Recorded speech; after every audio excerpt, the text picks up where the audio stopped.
Hello and welcome to Channel Sport on Sunday. I'm Cecilia Omogbe here in Lagos. And of course, Ken Ochonaga will be joining me from London later on the program. And also we'll be having Mutiu Adepoju joining us to talk about the Under-15 La Liga NPFL promises that just started last week. What's going on and what's going to be the end product for this? Is it going to be, it's been on for a while, but sometimes you don't know when it's taking place and when it's going to end.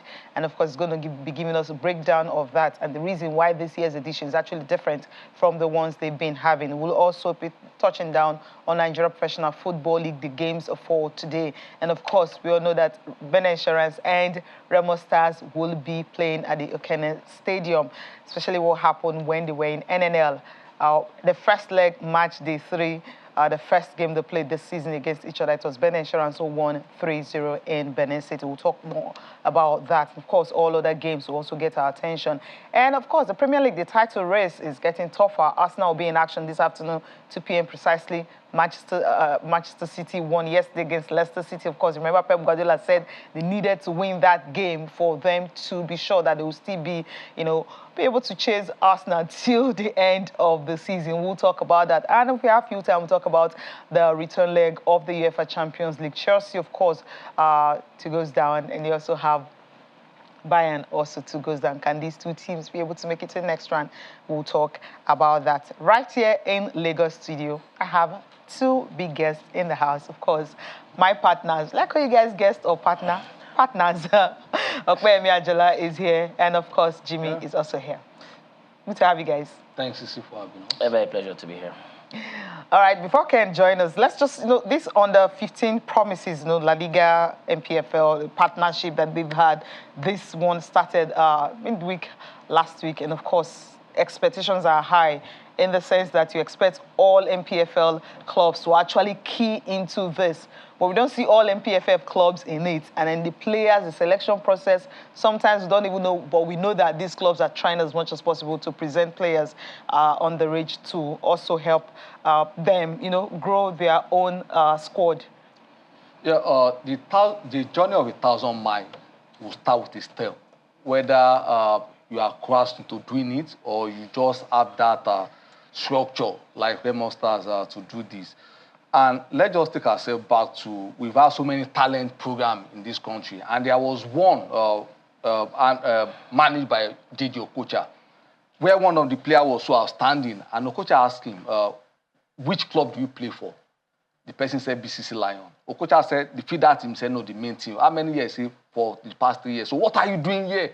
So if a club player is still going for talent hunt, that tells us the level of things we are when we talk about age grade competition. And I was following up with the Italians last week where they said it's very sad that for the junior team, youth team in Serie A, you hardly find 3 Italian players. That means that most of those players are even foreigners. So a competition people are taking seriously elsewhere is where we are being forced to even actually jumpstart, like getting a kick on the ball for us to start this thing. So as you said, most of our teams don't have it, and I won't be surprised where you have people actually getting guys from maybe signing a contract with a feeder team, an academy to help them just stamp their name on it and have this go. But I believe this is the first edition, but as we go further, people need to... This is the seventh. So this is the seventh edition, but this is the first time they're having like a brand, a sponsor, yes. Having a sponsor to really identify with this. And Jimmy, I was going to ask, you have 16 teams for this 7th edition. I think it's instructive that we are having the strategic partners also. I don't want to call them sponsors because if you look at it, they've also been really involved in domestic football. At times past, you've seen they sponsor the league, but right now they are making sure their imprint is being felt, and it's something very, very commendable. I think it's an offshoot of the capacity building program that we have really, really criticized, but maybe because of the fact that in 2018 they couldn't hold it. Was started in 2017 really. Yeah. They went for the program in 2016, got started in 2017. ABS won it in 2017, and a couple of years they were not able to hold the competitions, but you have seen some level of consistency from 2021 right up to now. You've seen that, okay, they're making use of Remo Stars facility, which I mean is commendable. The boys themselves that like the host, they really are doing well beyond limits. They really are doing well. And it's not just because of the fact that they have a structure working for them. You said something about clubs presenting, you know, their players. Initially, when it first started, it was just about these clubs, you know, being mandated to provide players, and they'll go to neighborhoods. So all those ones play street soccer, the young ones, they go bring them. But now you're having more of the clubs actually putting a structure in place for that, for the lower kidder, for the under 15. Now it's different from a feeder system. A feeder system is supposed to be, you know, like a team B, so to say. But initially it was more or less like, okay, if there's a team B, they will now use the same set of players, but it's not working that way now. They've got their own team Bs, but these players are the under 15 that they are nurturing. And I think the most important thing is how exactly do we nurture these talents that are discovered? It's not enough to talk about talent hunt, talent discovery. What about nurturing and follow-up? We've seen that in terms of follow-up, we've not really done so well. But it's a good starting point. We continue to... Jim, where the problem will come for about nurturing, if the team is actually your team, you have any problem because you have that, it's capital intensive and you know what your end product is. When you start scouting people, lot of money. Yes, off the street, that is where you cannot even monitor their progress. Exactly. So if it's actually your team, you don't have any problem mentoring about monitoring. That's why academy is really key in the country. But then, let's, Muti Adequaja has joined us now. He's the La Liga Global Ambassador for Nigeria. You know, he's former Super Eagles midfielder. Of course, Muti is joining us this afternoon from Ibadan to talk more about this La Liga promise. And of course, Ken is also ready to join us. Ken?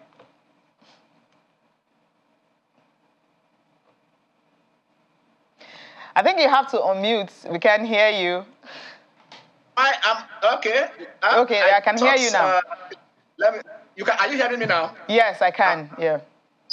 All right. So I was just saying hello to you guys in the studio, and like you just signed in, the headmaster is ready to join us and look at the youth championship. I think that is where. I wish Yemi's in the house, because he will tell you the carousel. But Jimmy also is there, so I know with Jimmy and Okbe, we are good to go. But let us see when the headmaster joins us. We'll look at how important it is, to now have that continuous, process of churning out the young ones to replace the old ones.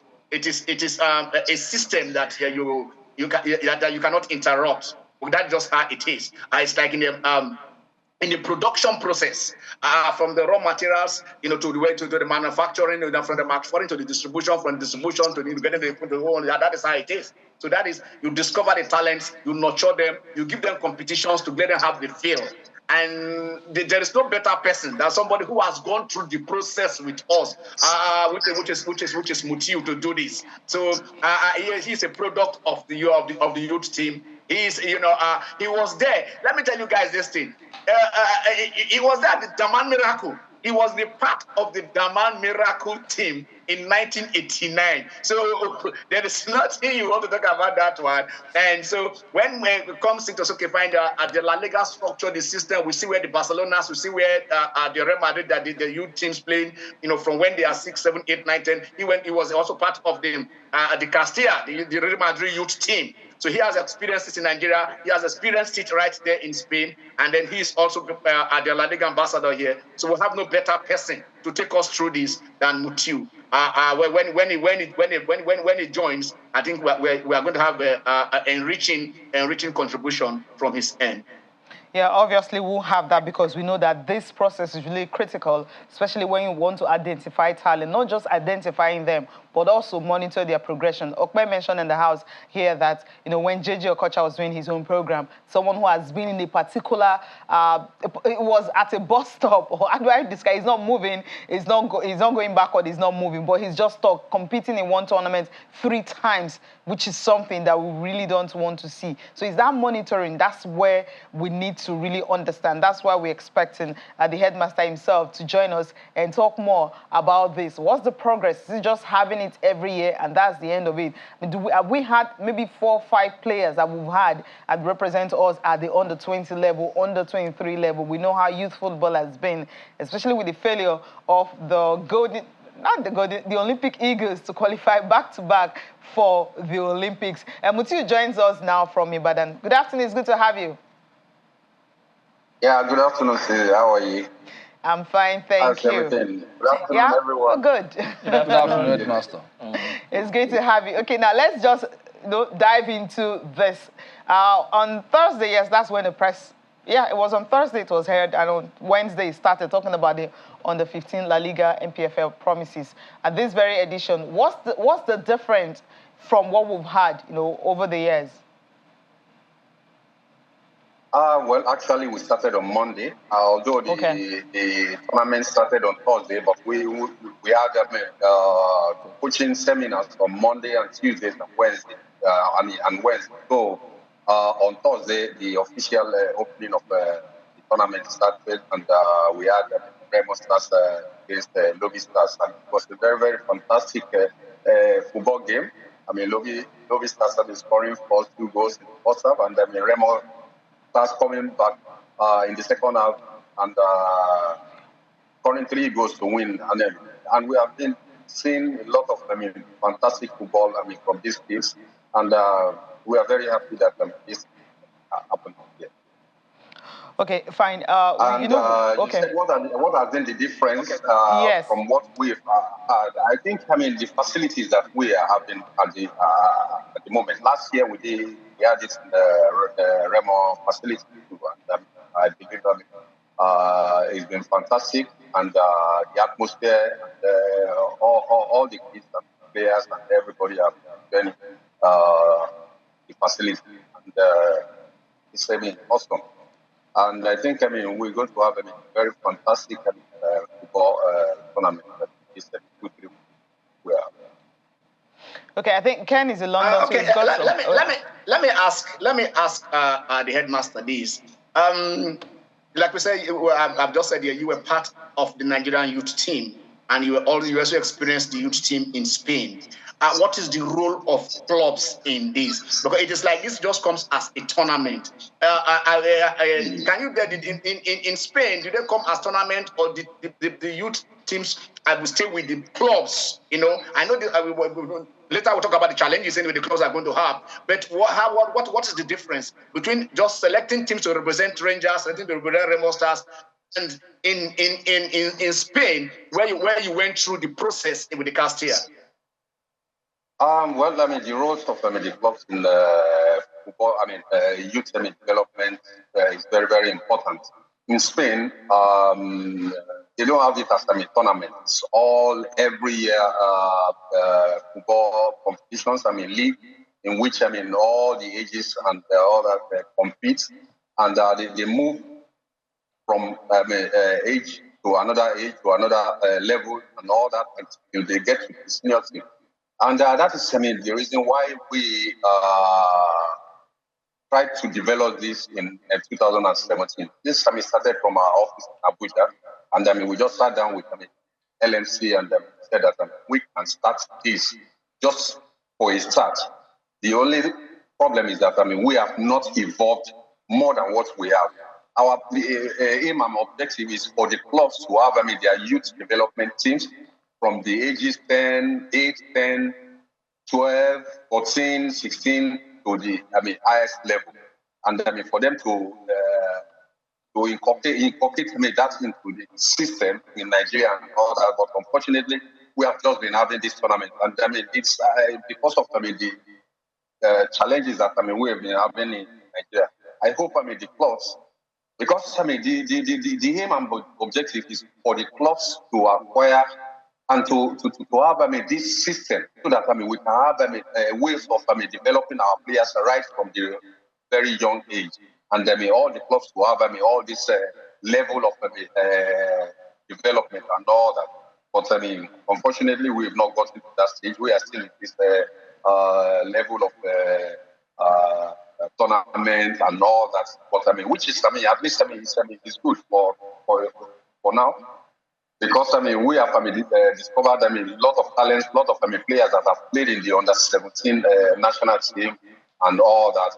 And I believe if we continue and we still improve in this type of development, I think we're going to develop more players, more quality players. Okay, let me ask you before I go back to Cecilia and the other members of the team. Maybe they have other questions for you. How do they select? How do the clubs select these players? How do the clubs select this player? Do they select 15-year-old this year, and then next year they select another, or they keep them in their system, register them as their players, and continue that development after just every year they go to schools or go to anywhere, collect 15 players or under 15 players and bring them to the tournament, and after then they let them go. Or these are players that they have been training in their, we take them when they are 12, 13, 14, before they are 15. They have spent about a year or two with the clubs. They train them before they say go for this tournament, and after that they continue with that setup into the team. Or just after on the 15 years, they just allow them. How do you, and how did your office monitor your structure, monitor this, the recruitment, the training, the nurturing, and then before and after the tournament? Well, this is the games and to have all these players and develop and get them. And I believe that some clubs have gotten part of some of them players. But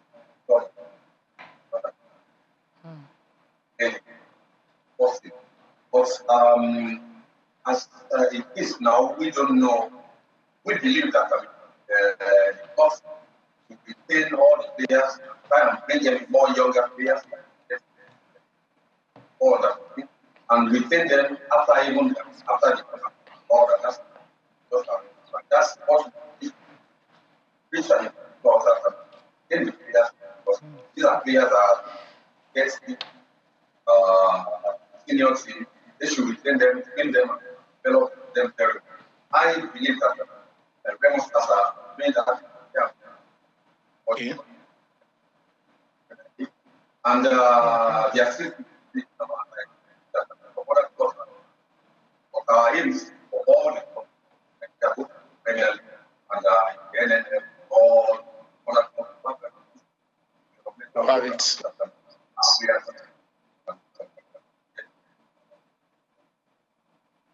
Okay, Cecilia and the team in the house. All right, you guys fire on. The headmaster is there.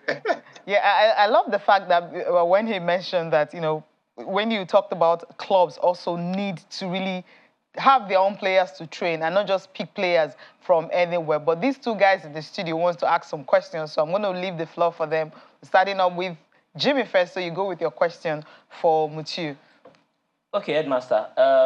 As part of the institutional drive to curb age cheating, do we have a functional database for all players that have passed through this under 15 promises system? Yes, actually, with LS,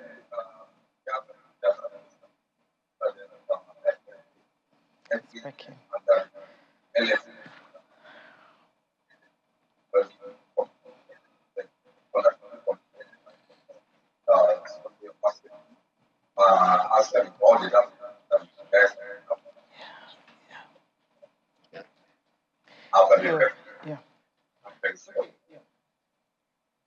I think it's actually hard to hear Mutiu. Maybe we'll get back to him later when we're able to hear him clearly. The audio is a bit tricky.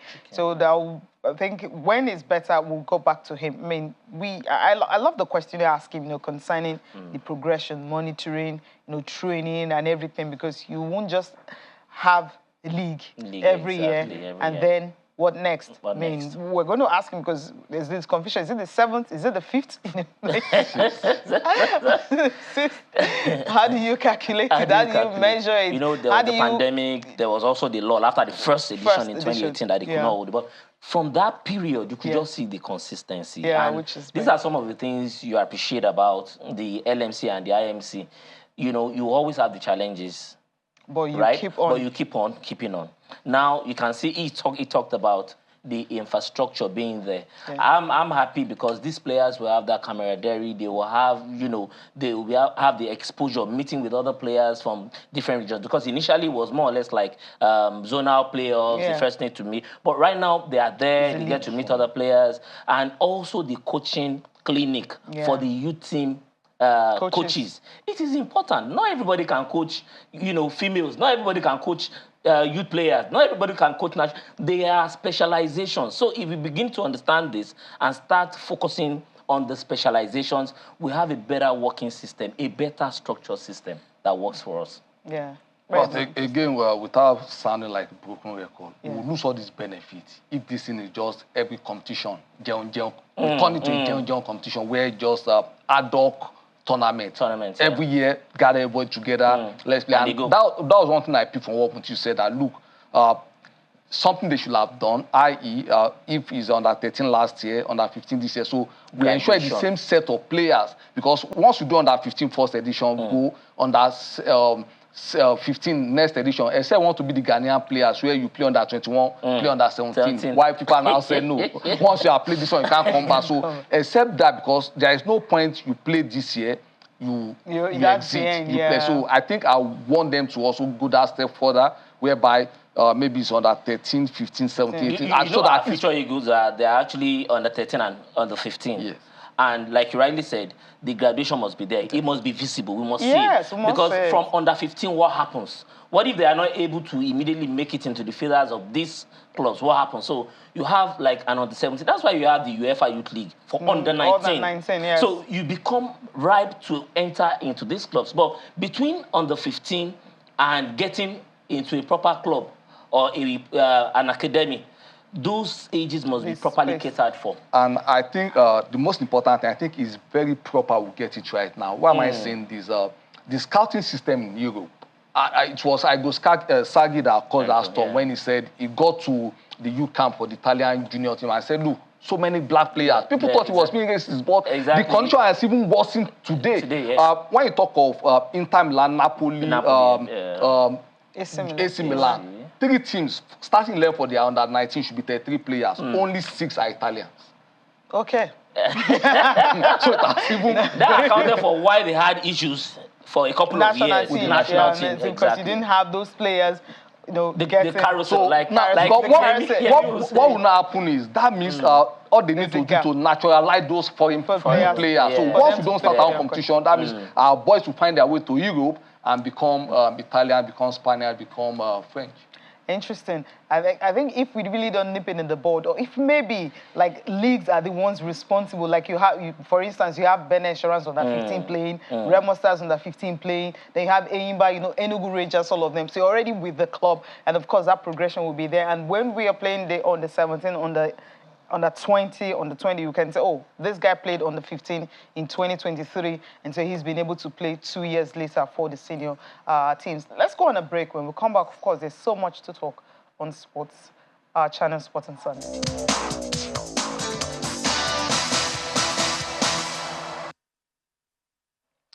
Yeah, Ken, it's unfortunate that we couldn't continue with Mutiu Adepoju because of the audio issues. Let's just wrap this up from your end concerning the under-15 NPFL La Liga promises. Okay, I think Mutiu is back. Okay, right? Yes, Mutiu is back. Okay, yeah. So, all right. So it's great to have you. So he was asking you questions concerning, you know, the question we were asking him had to do with, you know, how do you make the progression and identify these talents and ensure that, you know, it's consistent with, you know, the subsequent ones? Well, I mean, we have the screening processes in which we follow to better, and we ask them some lot of requirements and all that to have them in. And what we expect of the clubs is to have more like under 17 and under 20 and all that.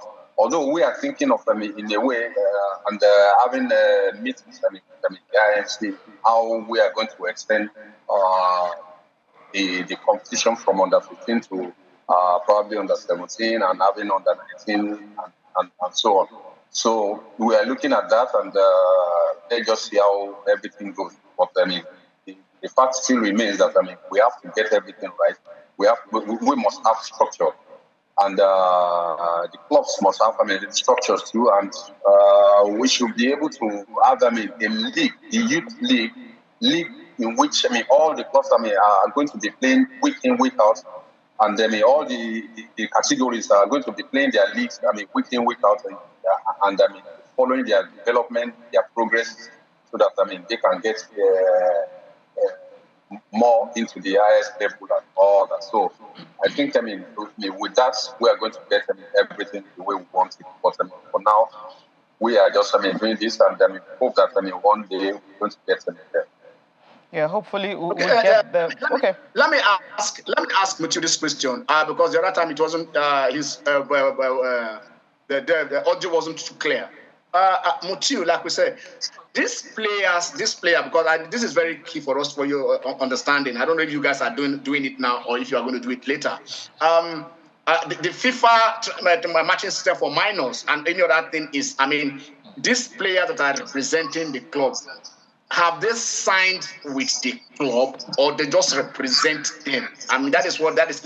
Is there a contract, whether for minor, whatever it is, a premium that is there? That said these players are in our academy. They are our players. Or, like you said, you just scout them and then they go back to their respective schools. For now, is there anything like that? Is there anything like that? Well, it's very difficult for us to be able to determine that. We from La Liga. I hope the IMC are going to do something about that. Okay. What we try to preach to them is to have these players, not just for one-off, to have them, train them year in, year out. Let them play matches, play competitions and all that, have them in there. But, we cannot control, which player a club has, which contract they have and all that. It's the responsibility of the clubs to have, these players and all that. We, it's not in our own... our own power to enforce all those things. We can only advise and all that. But I just want to cite an example. In one of the years that we played, there are two players that were selected, two best players that were selected to go to Spain, Malaga, precisely for training and all that. And one of the players from, I think, it was from Castina, and unknowingly to us, that player does not belong to Castina. So when it was the time for them to get the passport and all that, the owner of the player said he's taking the player to abroad and all that. It was very, very sad because we thought that the clubs has all these players and all that. That's the reason why we were preaching to them that they must have their own players registered, signed, so that nobody can say that this player belongs to the other the other team and all that. But I believe that is going to be done, or they are doing it, or I don't know. I cannot just say at the moment. But I believe if they have very good players with good prospects, the best thing to do is just to have pen on paper. Have that player signed and own player. Okay, if the guys in the house will permit me, just one final question from Mutiu, please. And this is personal. Mutiu, most Nigerians don't know, most of the younger ones do not know this. Like I said, Mutiu was part of the Daman miracle. Nigeria was 0-4 down and we came out. But in the semi-finals, in the match that took us to the finals, You scored 2 goals against the great Kesekela, one of the greatest goalkeepers of all time. That was in '89. In '98, Mutia Adepoju, in our match against Spain, Spain was rated the 5th team in the world. In that 3-2 victory, you scored against Andoni Zubizarreta. Mutiu, do you have a compendium? Do you have a collection of all your goals? Which of them is your best goals? And do you use these goals to inspire these young ones when you go to? Do they tell them your story that not just La Liga ambassador in Nigeria? This was who Mutiu was. Your youthful days used to inspire these players. Yes, I mean, I try to do that. Anywhere I go, I try to tell some of the players to inspire them to tell them stories, and they encourage them that playing. They should just work very hard and all that. You know, those 2 goals you mentioned, I would say that they are 2 of the best goals that I've got. And I can never forget, will remember those goals, with nostalgia and all that.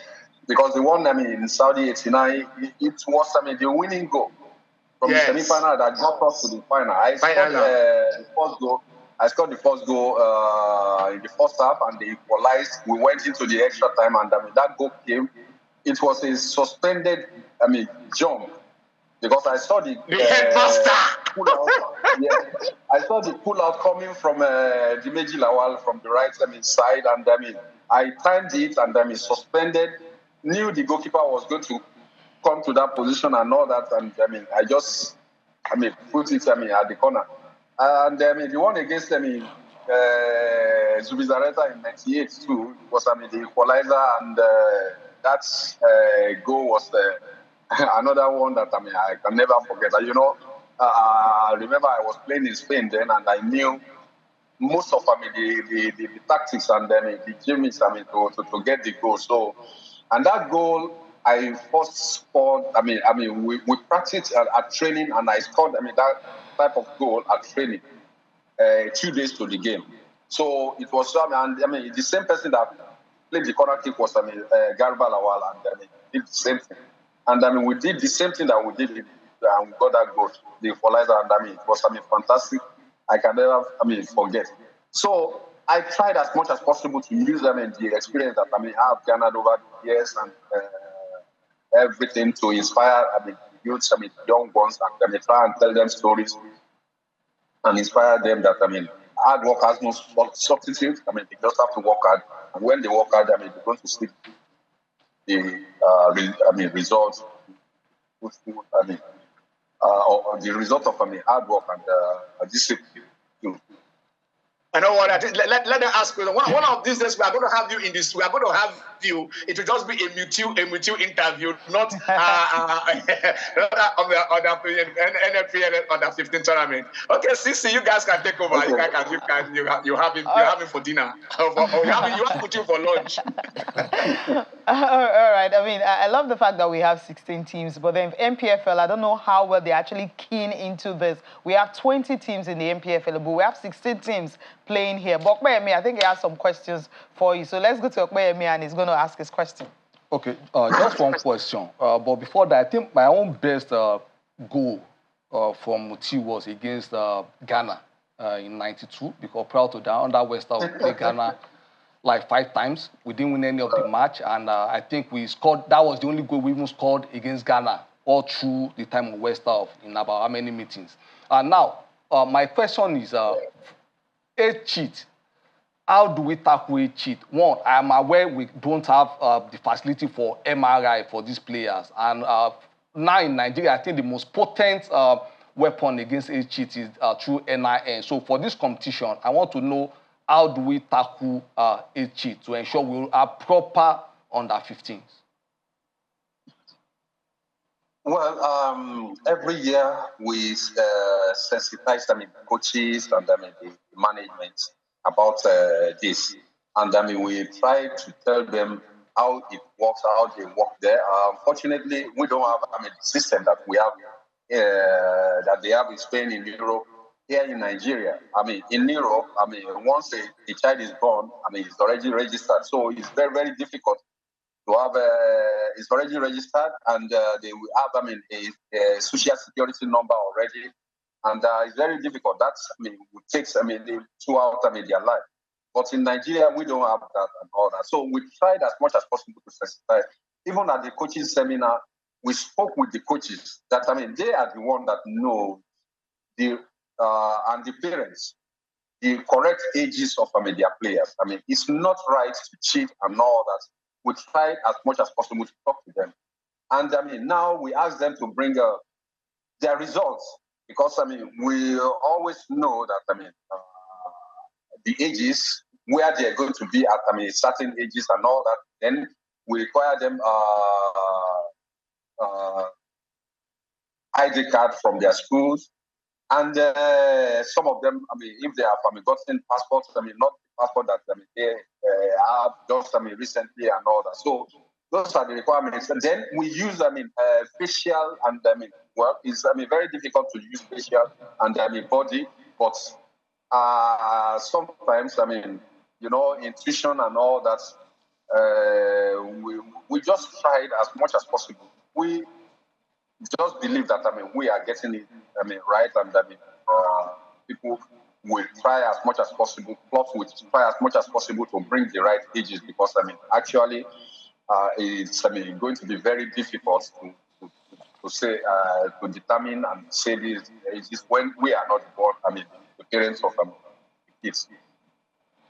All right, Mutiu, thank you so much for taking out time to join us this afternoon, explaining what this Under 15 promises. My last question will be, is it the 7th edition or the 5th? I really want to understand that.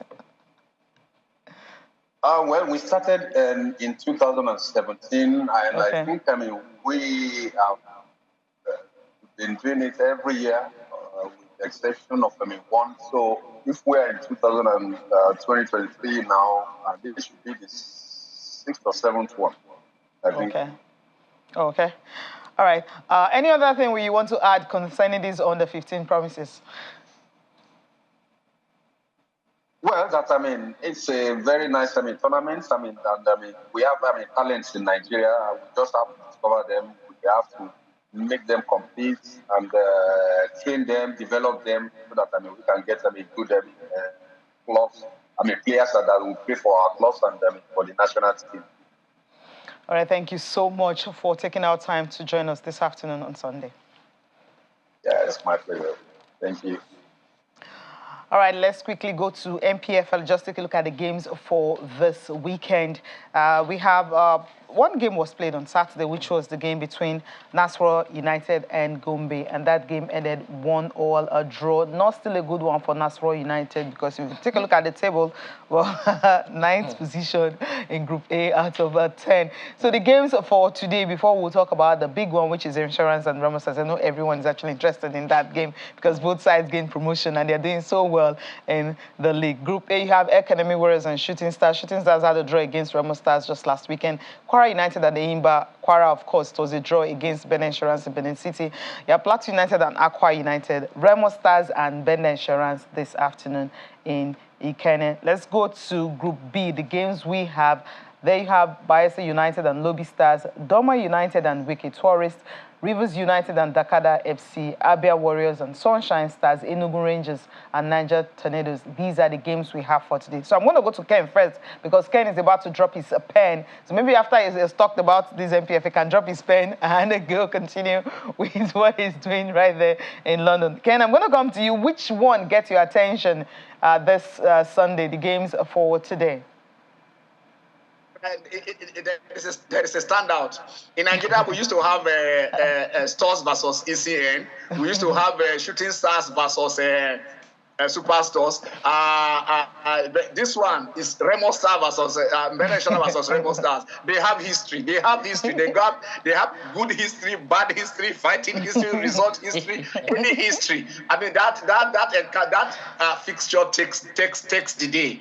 No other one counts. No other one counts. Anybody who wants to make it there can make it. And both sides play good football. Insurance are still unbeaten. Remo Stars is the model now, like everybody is talking about, in terms of facilities, in terms of structure, in terms of marketing, in terms of publicity, in terms of what it takes to run a modern football team. So on and off the pitch, you are going to have the best if you go to watch that particular game. I wish I was in Nigeria. Guy, I would be there. Nothing. That is the fixture for me.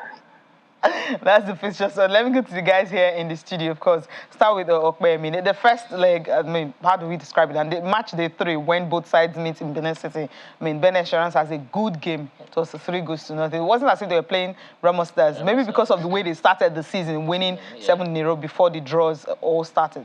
Yeah, as at then, they were on the ascendance. Yeah. That was why I counted with the point they have in their bags now. And I think it was Luis Van Gaal that advised Erin Ten Hag that, look, if you are going to a football club, don't go to a commercial club, go to a proper football club. So when you're talking about proper football clubs, Remo Stars and Bender Insurance, as of today in Nigeria, they are the proper football clubs. So I think naturally, that just tells you the peak of this week. Remo Stars against Bender Insurance. Proper football club. Okay, what the others are what? What I like about the two teams is that the backing, you can see where the backing is coming from. Whether it be corporate, whether even it be government, you can see the government of Bender, the government of Edo, really backing this club. They have been involved. You see the deputy governor going to train, going to inspire, motivate them. They are getting corporate collaborations for the team, and it's really boding fine for them at this point in time. And Remo Stars, in terms of infrastructure, maybe a couple of bad news coming out from there, but I mean, when you look at a lot of the good things they have done, it's, it abnegates all of the bad news and makes for positive thoughts about all around them. The exposure, the publicity that they get is something massive. And at this point in time, when it's about Remo Stars and insurance, I think Okpeyemi is trying to be very careful. I don't know whether it was last week or a couple of weeks ago. He was talking about the possibility of insurance losing, but I am thinking, if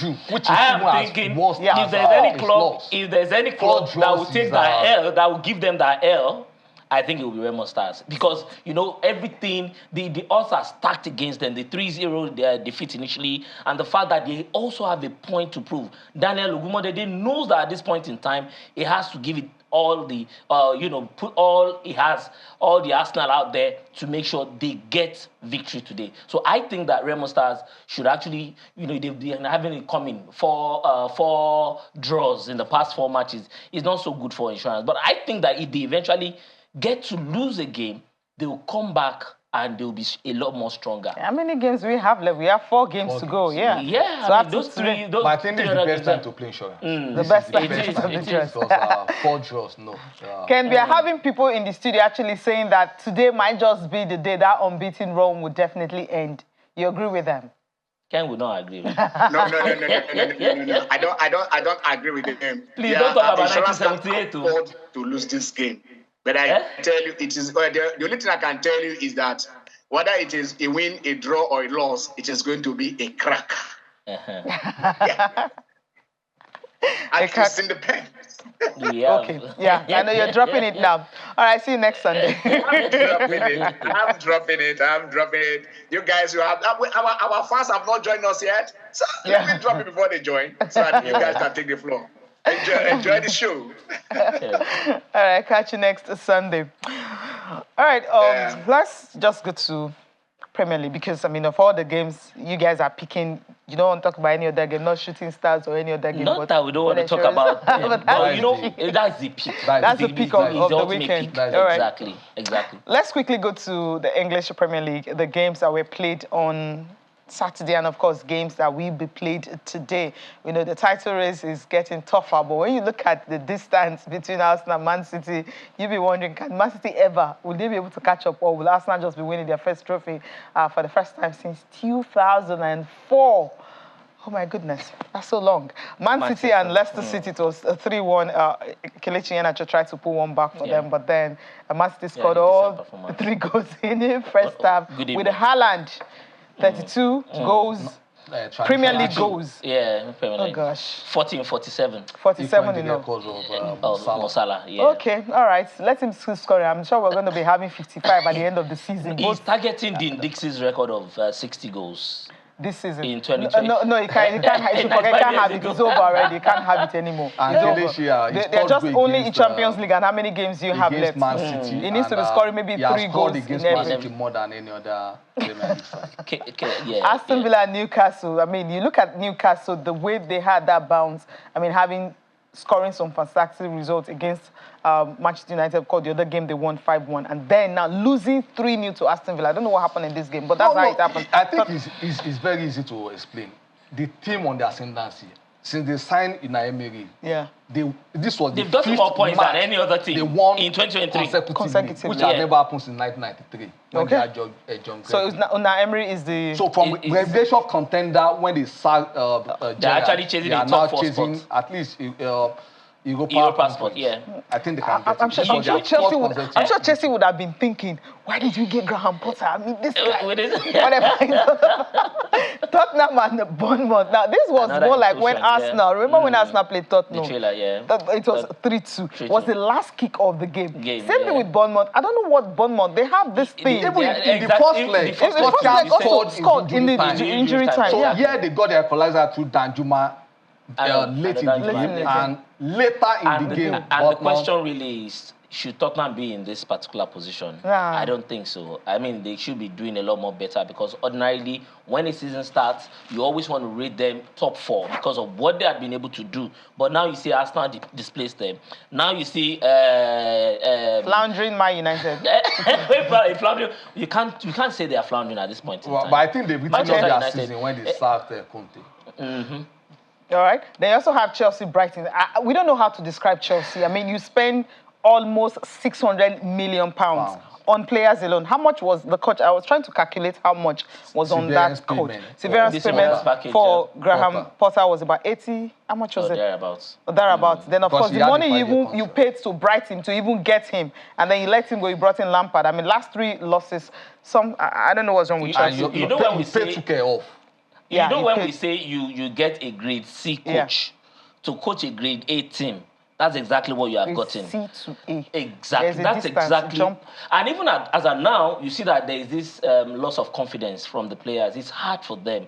You know, Lampard, United goal scorer all time for Chelsea and all that, is not able to inspire them to get results. You may say they didn't perform too badly against Real Madrid, but what exactly happens when they are playing domestic football, when they're playing in the EPL? They're not really giving out results. They were dominated totally yesterday. Yeah, they were. And it was so sad to see.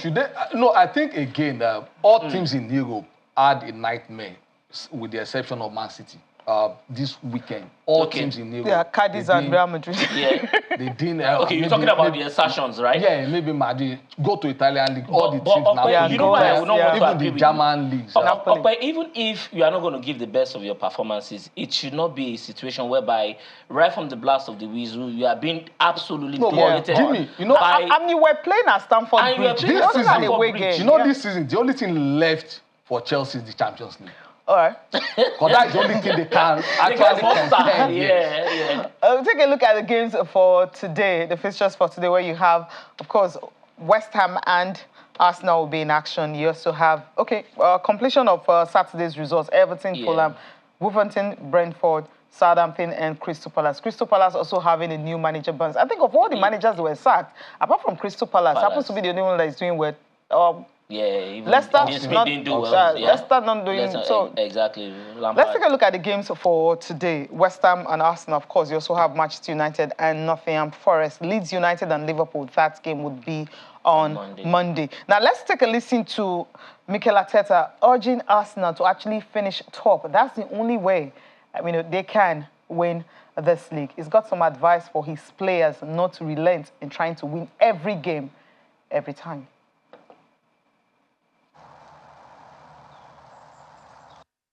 Well, when you asked them at the start of the season, for sure it was like this. So nothing has changed. You need luck in the right moment. That luck, why that luck is coming from, I think is really important, and how you think about it and what is going to happen.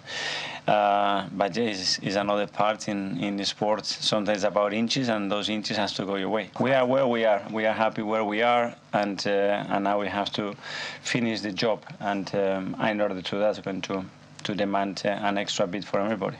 Very difficult game. we know we've been there a few times, and we always find really tricky and difficult games. I know David really well and how he's going to prepare the game as well, and we are ready. It's going to be a fight. It's going to be another big derby for us, and we're going to have to be at our best to win it. I think more than respect, I think is admiration. I love playing under him. I would go through a brick wall for him when he was my manager. I think everybody would in that squad. Really good coach, exceptional and managing the group and dealing with the individuals, and then a very special person, a really special human being, very trustworthy, and a man who honors his word, and he always did it, and someone that I learned a lot from.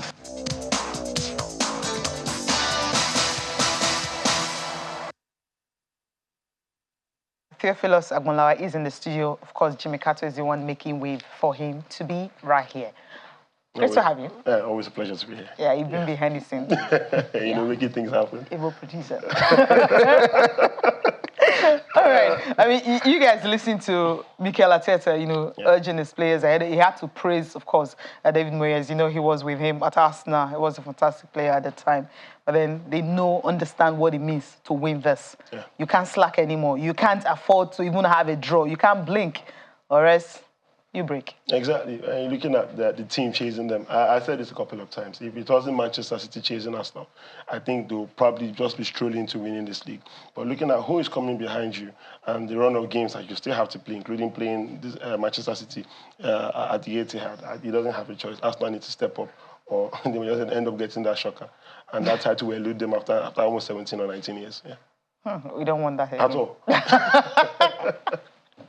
Okay. For me, I think for Arsenal, there is no cause for alarm.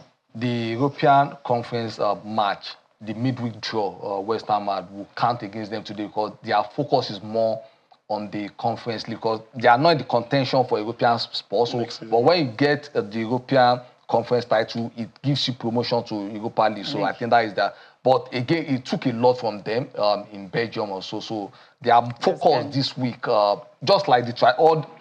It was just shocking because, and I think that is why Arsenal need to play hard. That Man City continues their European trajectory so that it distracts them from the league. Looking at Manchester City and even their current European trajectory with the way they are playing, I really don't think it's an issue. No, it will be an issue for them when they go for that. See, one thing with once you need to break that dock, which Guardiola has not. If Guardiola had broken the dock with the Champions League with Man City, he would have won this Champions League twice.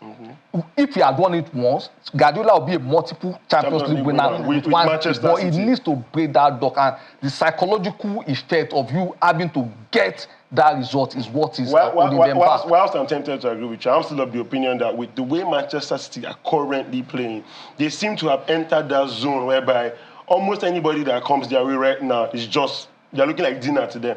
They are Napoli or Real Madrid. With the way they are playing, it really doesn't matter. Did you watch that game against Bayern Munich? I watched. It looked like if they were playing against a regular team in the championship. You know the problem is when the going gets tougher, people start making excuses for Guardiola overthinking. It's the pressure, it's the psychological pressure not about whether he overthinks or he underthinks. Or anything. All right, let's another team get our attention, of course. Let's briefly talk about Manchester United. They're also playing today. Now, against Sevilla, they were leading 2-0, and the thinker, I don't know who is the worst thinker. Is it Pep Guardiola or Henry Ten Hag? Because sometimes when you're winning, you take out your best players. Pep Guardiola did it in the Champions League, and he failed, woefully. And that was exactly what Henry Ten Hag did on Thursday night against Sevilla. He was leading 2-0. Sabitzer, of course, giving them those 2 goals. By the end of the day, put out most of the star players. Yes, injury happened during the game.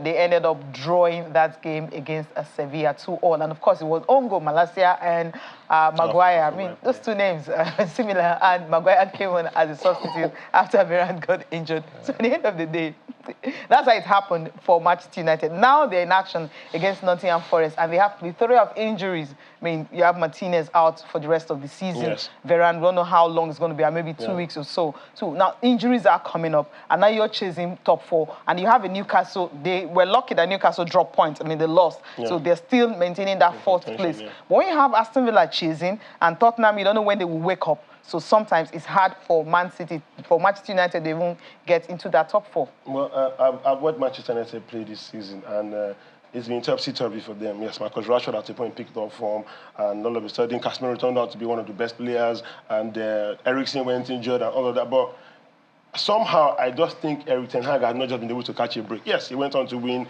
the Carabao Cup, but towards the crunch part of the season, you need all your players fit. And looking at the players that got injured, talking about Varane and, of course, Lisandro Martinez, you look at the options that he has on the bench.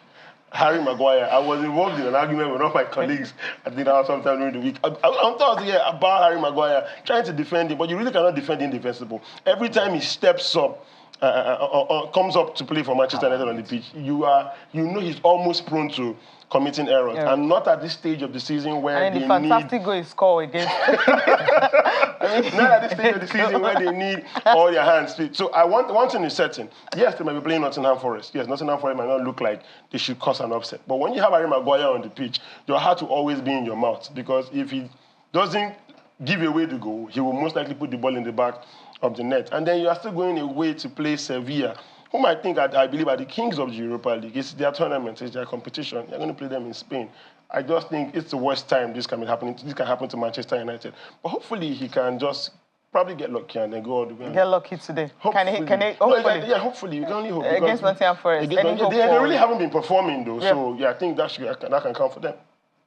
He's the luckiest footballer. When you remember the likes of Titus Bramble in Newcastle and Winston Bogarde in Chelsea, people just loaf and get heavily paid. There was a time Victor Valdes wanted a pay rise in Barcelona, and one of the directors told me, you are the most expensive spectator, because in Barcelona as a keeper, you just stay and watch the like of Messi, Iniesta, and Xavi. I still want to pay. Making a case about this, though. He came good a couple of times. My guy, I think.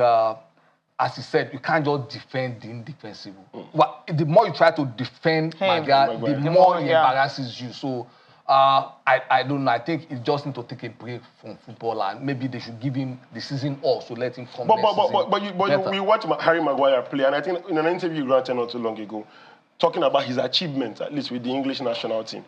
The national team don't play week in, week out. Yeah, whilst I agree, but then again, he turns up for the national team. No, but it's not week in, week out. You have to be consistent. Now, when you have your central, I mean, he's the captain of the team. He was praising himself in this No, he's the captain of the team, right? Yeah. I mean, they haven't taken an armband from. The reason why most times you have Bruno Fernandes wearing it is because he doesn't start game. Of course, sometimes you have David De Gea, but he's still the captain of the team. So if you have a captain who cannot guarantee you 80% performance week in, week out, 40%.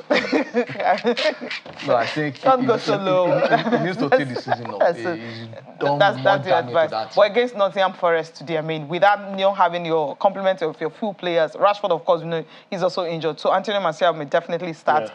The other Anthony, the cartoon character that he bought. Also, but maybe the coach, and I think this is where he might get creative. He might tinker with his formation, and maybe choke the midfield and play back three, choke the midfield up. Since he still has Sabitzer, I think Casemiro is back, and Eriksen as well. So we might just probably play Fred, play McTominay, just load that midfield up, and then and we've seen him play. What's the guy that plays the left back? Luke Shaw play in the central defense, centre back role multiple times. So I think that's a possibility as well. What pair is he going to have? Where's the other smaller boy? What kind of pair is he going to have at that back?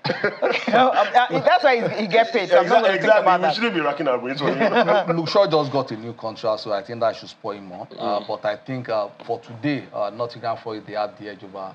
They should have the edge over Manchester United because they need to fight for their own lives. Manchester United still have another life to fight for, because if they win the Europa League, they get automatic Champions League slot, not even qualifier. Oh, okay. All right. That's a very big shoot. Should they wait? As long as Sevilla is still in the offing, so it's hard for any team to win it. They are favourite to win it.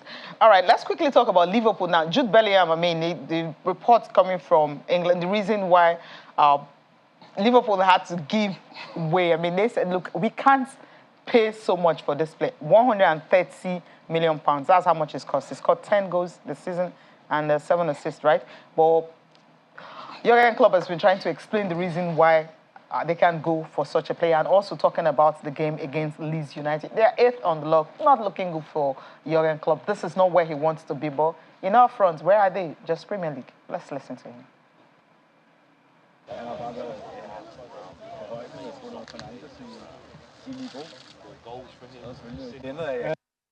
And it's not about Jude Bellingham now, what my answer now, definitely not. But it's always the case. I never understood. Why we constantly talk about things we theoretically cannot have. So we cannot have 6 players in a summer for everybody's 100 million, for example. Everybody would say that, okay, that's kind of clear. So, and that's the thing, you have to realize what you can do, and then you have to work with it. So how much money do we have available, and then you have to work with it. And that's the job you have to do. And it's not about, we are not children. When I ask a 5-year-old at Christmas, what do you want for Christmas? And I tell you, I want to have, I don't know, a Ferrari. You wouldn't say, oh, that's a good idea. You would say, no, it's too expensive, and anyway, you cannot drive it. So, and that's how it is. If this kid is then the whole life unhappy because he cannot get a Ferrari, that would be a really sad life. It's just what can you make, what can you do, and then you do it, and then you work with that, and nothing else to say about what we need and what we want. We try absolutely everything to get it. But there are moments when you have to accept that this or that is not possible for us. And then you just step aside and do different stuff. Yeah, we have nothing to lose, really. So what can we are in a position where we don't want to be in a table. That means we have to act a little bit like this. We have to try new things. We have to fight for things. So that's how it is. The things we tried so far this season didn't work out properly, and especially not consistently. And that's what we have to do. Yeah. So we expect them to be absolutely on their toes, massive fight, proper atmosphere. So will be a tough one, but we have to build now again on 2 games who were good or in moments really good, and for different reasons, and especially the second half against Arsenal was obviously really good, and we have to build on that, and that's what we'll try. Yeah, those 2 games he's talking about, of course, the goalless against Chelsea and the 2-2 against Arsenal, coming from 2 goals down to be able to get a draw against Arsenal. All right, guys, let's just wrap this up quickly. Liverpool, I mean, the position they're in, precarious position, you would say, against Leeds on Monday. Chances? Well, it's Leeds. It's not like Leeds have been fantastic and flying high It's Leeds. I love that. It's Leeds. But Liverpool need to step up.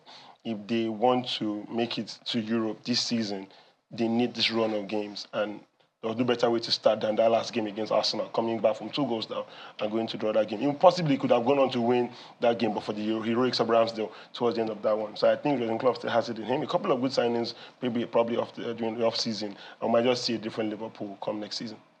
Liverpool after 29 games, 44 points, and Leeds United after 30 games, 29 points. Leeds United, a team that plays without break, which I call break in football is wisdom. So I think they will naturally play into the hands of Liverpool. But again, I think you begin to pity or have sympathy for a club when a manager becomes an economist. Okay. What he was just telling us there was demand and effective demand. Effective demand is willingness and ability to pay. They were willing to pay, but they don't have the ability to pay that £120 million for Jude Bellingham. So that was just the problem. They needed him. It's not only a want, but also a need. But it becomes wishful thinking. So that's why we had economists who tell you effective demand, willingness, backed by ability to pay. So without ability to pay, it's just mere wishes. Well, Jude Bellingham, 130 million quid. That's the report we're hearing. But is it even worth 100 million? See, I think Dortmund are blessed when it comes to things like this. Because you look at Ousmane Dembele, look at Jadon Sancho, look at what's his name now? The only cheap player Haaland, was Lewandowski. Somehow the cheapest was Haaland. Yeah. Yes. You know, but looking at Jude Bellingham, was prolific. Fantastic footballer, no doubt. But man, I said the same thing about Jadon Sancho before he moved. So when you look at the Navigator, Chamberlain, that you need to, and that's what I'm saying. The midfield they need energy. energy in that midfield. So that's why he's... And, all right. A team like Man City might not have that kind of need in their own skill of preference. But Liverpool needs a fresh energy in that midfield. Not Henderson, please. No. Henderson should be playing for Liverpool in 2023. Sideways. Okay. Henderson. All right, it's needed, but there is no money. Well, thank you guys. Thank you so much for coming on the program today. Thank you for having us. Yeah, next Sunday. Hope we do this again, right? Yeah. All right. All right. Thank you so much for watching. I'm Cecilia Mogbe. Have a great day.